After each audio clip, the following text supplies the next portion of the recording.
भाग्य माँ बालेकाई की बज्जी बना रही थी, लेकिन क्योंकि उसकी जिंदगी में वो पहली बार बना रही थी, पूरा उल्टा सीधा हो रहा था। जब वो बज्जियां बना रही थी तो सारा तेल छिड़क कर उसके हाथ पे गिर रहा था। दूसरी तरफ गर्मा गर्म तेल में बालेकाई की बज्जी एकदम जल रही होती है।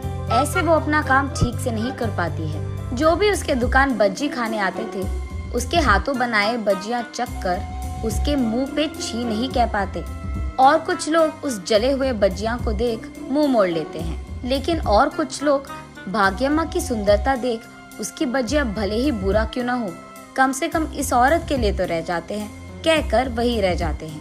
ऐसे अलग प्रकार के लोगों की विविध बर्ताव देख भाग्यम्मा थक जाती है।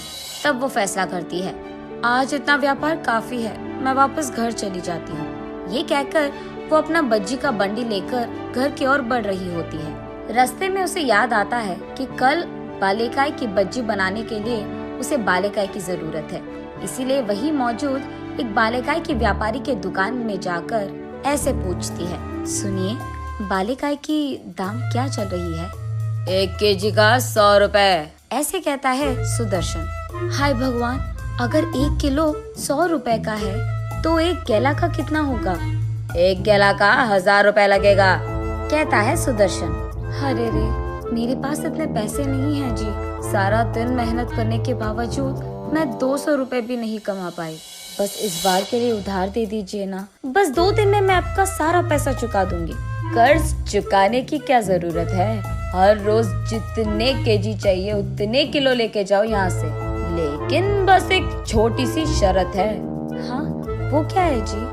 कुछ नहीं, बस मुझसे शादी करनी है तुझे। छी, कुत्ता कहीं का, तुम्हारी इतनी हिम्मत। मैंने सोचा तुम बुजुर्ग हो तो इसीलिए अच्छे से बात कर रही थी, लेकिन तुम तो शैतान हो। ऐसे वो क्रोधित होकर वहाँ से चले जाती है। जब वो मुड़कर जा रही थी तो पीछे से सुदर्शन, तुम्हारा पति तो वैसे भी मर गया और तुम्हें काम करना भी नहीं आता, इसीलिए कह रहा हूँ, मुझसे शादी करेगी ना तो अच्छा खासा घर पर आराम कर पाएगी, सोच लेना। ऐसे उसको चिढ़ाते हुए कहता है सुदर्शन। भाग्यम्मा घर पहुंचकर उदास बैठी रहती है। दरअसल भाग्यम्मा पड़ोसी गांव के जमींदार की बेटी थी। उस गांव के जमींदार का एक राइस मिल रहता था। उसमें मौजूद सारे कूली का एक अधिकारी कूली था। उसका नाम भूपति है। एक दिन भूपति जमींदार के पास आकर ऐसे कहता है, साहब, एक छोटी सी बात करनी थी। बोलो भूपति, क्या हुआ? साहब, वो त्योहार आ रहा है तो बहुत सालों से आप बस बचा हुआ राइस दे रहे हैं इन कूलियों को, इसीलिए कम से कम अगर इस साल आप उनके पैसे दे दे तो वो खुशी से त्योहार मनाएंगे अपना।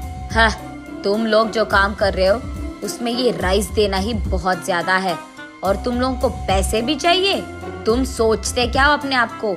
मुझे बता रहे हो कि इनको क्या देना है और कब देना है? तुम्हारी इतनी हिम्मत, कूली साला। साहब, हमको जितने पैसे आने थे हम वही पूछ रहे हैं, आपसे कुछ लूट तो नहीं रहे हैं ना? आपको ऐसे खामखा जुबान चलाने की क्या जरूरत थी? तुम मुझे जवाब दे रहे हो? तुम्हारी इतनी हिम्मत? वो भूपति को जोर से लात मारता है। तब भूपति उड़कर कूली सारे जहाँ बैठे थे वहाँ जाकर गिरता है। तब भूपति बहुत क्रोधित होता है और तुरंत राइस मिल में सारा काम बंद करवाता है। सारे कूलियों को राइस मिल के बाहर बिठाकर, जब तक वेतन नहीं तब तक काम नहीं, एक भी बस्ता अंदर नहीं जाएगा और अंदर का एक भी बस्ता बाहर नहीं जाएगा। और क्योंकि ये लोग उस सारा दिन वहीं पर बैठे थे, जमींदार को नीचे उतरना ही पड़ा। सबको जितना कूली के पैसे देने थे वो दे देता है। तब सभी भूपति की प्रशंसा करने लगे। भाग्यम्मा की नजर बहुत पहले से ही भूपति पे थी। उसके सारे अच्छे काम भाग्यम्मा को बहुत पसंद आते थे। इस हादसे के बाद तो भाग्यम्मा सीधा भूपति के पास जाकर, मुझसे शादी करोगे? ऐसे पूछती है। भूपति थोड़ा सोचकर, अगर तुम मुझसे शादी करोगी तो तुम्हें ये गांव छोड़कर आना पड़ेगा, क्योंकि तुम्हारा परिवार मुझे कभी नहीं मानेगी और उन्हीं के सामने तो हम रह नहीं सकते, तो जाना ही पड़ेगा। तो फिर क्या तुम्हें मंजूर है? ऐसे पूछता है भूपति। तुम जहाँ हो मैं भी वहीं। अब से मेरी जिंदगी सिर्फ तुम्हारे साथ। तब ये दोनों उस गांव छोड़कर ये गांव आते हैं। दोनों बहुत दिन बहुत अच्छे से जीते हैं। और क्योंकि भाग्यमा बड़े घर की बेटी थी, भूपति उसे यहाँ कोई काम करने नहीं देता था। वो भी लाड़ों से उसका देखभाल करके बहुत प्यार करता था। एक दिन उनके घर के पास मौजूद बांध टूट जाता है और इसी कारण सारे गांव में बाढ़ आ जाता है।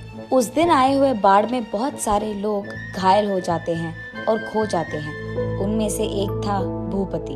और बस उस दिन के बाद से भाग्यम्मा की कष्टाएं शुरू हो गई। किसी को भी उस गांव में नहीं पता था कि भूपति कहाँ पे है, लेकिन भाग्यम्मा उस गांव के चारों ओर घेरे हुए सारे जंगलों में जाकर अपने पति को ढूंढने लगती है। लेकिन कहीं भूपति ना दिखाई देने के कारण वो अकेले ही अकेले बहुत रोती थी और कुछ ना कर पाने के कारण वो उस गांव के अधिकारी के पास जाकर उसके पति को ढूंढने के लिए निवेदन करती है, लेकिन कोई भी उसकी बात नहीं सुनता है। ऐसे कुछ दिन रोते रोते उसके घर पे ही बैठे रहती थी, लेकिन बाद में फैसला करती है कि तब तक उसे अपने आप को संभालना होगा।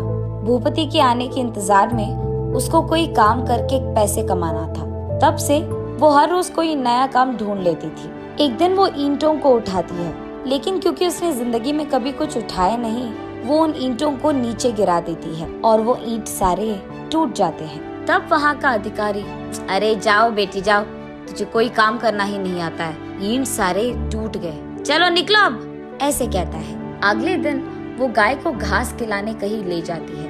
तब उनमें से एक बछड़ा बिछड़ जाता है। तब वहाँ का अधिकारी भी, नहीं होगा बेटी तुमसे ये काम, जाकर कोई और काम ढूंढ लो, जाओ, ऐसे कहकर उसे वहाँ से बेच देते हैं। और आज ऐसे होता है। घर पे बैठे भाग्यश्री जब अचानक ऊपर देखती है तो उसे देवता की मूर्ति दिखाई देती है। उस मूर्ति के पास जाकर वो ऐसे रोती है, एक ही बार में मुझे ऐसे मुश्किलों में डालना था क्या? क्या इसी दिन देखने के लिए मुझे बचपन से लाड़ों से पाला गया? मेरा पति जहाँ भी हो उसे घर लौटा दो और ऐसे ही मेरा काम भी करवा दो और मुझे पैसे कमाने का एक रास्ता दिखा दो। ऐसे रोते रोते भाग्यम्मा उसी मूर्ति के पास रह जाती है। अगले दिन जब भाग्यम्मा बाहर आकर देखती है तो उसके घर के बरामदे में मौजूद सारे बालेकाई के पेड़ बालेकाई से भरे हुए होते हैं।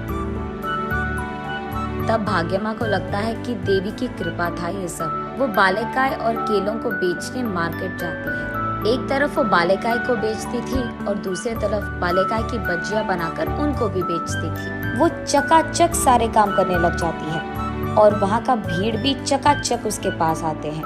और तो और सारे लोगों को उसके हाथों से बनाए बालेकाई की बज्जी बहुत अच्छे लगते हैं। ऐसे एक ही दिन में और कुछ ही घंटों में उसके सारे बालेकाई और केलों को बेचकर वो खुशी खुशी घर लौट आती है। घर आते ही वही बरामदे में बैठे अपने पति भूपति को रोते हुए देख उसके पास भागते हुए भाग्यम्मा, क्या हुआ जी, कहाँ थे आप रो क्यों रहे हो? ऐसे उनसे पूछती है भाग्यम्मा। भाग्यम, तू ठीक ही तो है? मुझे तेरा बहुत फिक्र था, मुझे पता नहीं था कि तू कहाँ थी और क्या कर रही थी, ऐसे कहता है भूपति। तब जाकर वो दोनों इतने दिन जो कुछ भी हुआ एक दूसरे से कहते हैं। तब भूपति, उस सुदर्शन का अंत तो मैं देखूंगा ही, ये कहकर अब से तुम्हें काम करने की कोई जरूरत नहीं है, मैं आ गया ना, मैं ख्याल रख लूंगा सबका, ऐसे कहता है। नहीं जी, ऐसा करना गलत है, सबको काम करना आना चाहिए। जब किसी को हम लाड़ों से पालते हैं, वो अचानक कभी मुश्किल में पड़ गए तो वो अपने आप को संभाल नहीं पाएंगे।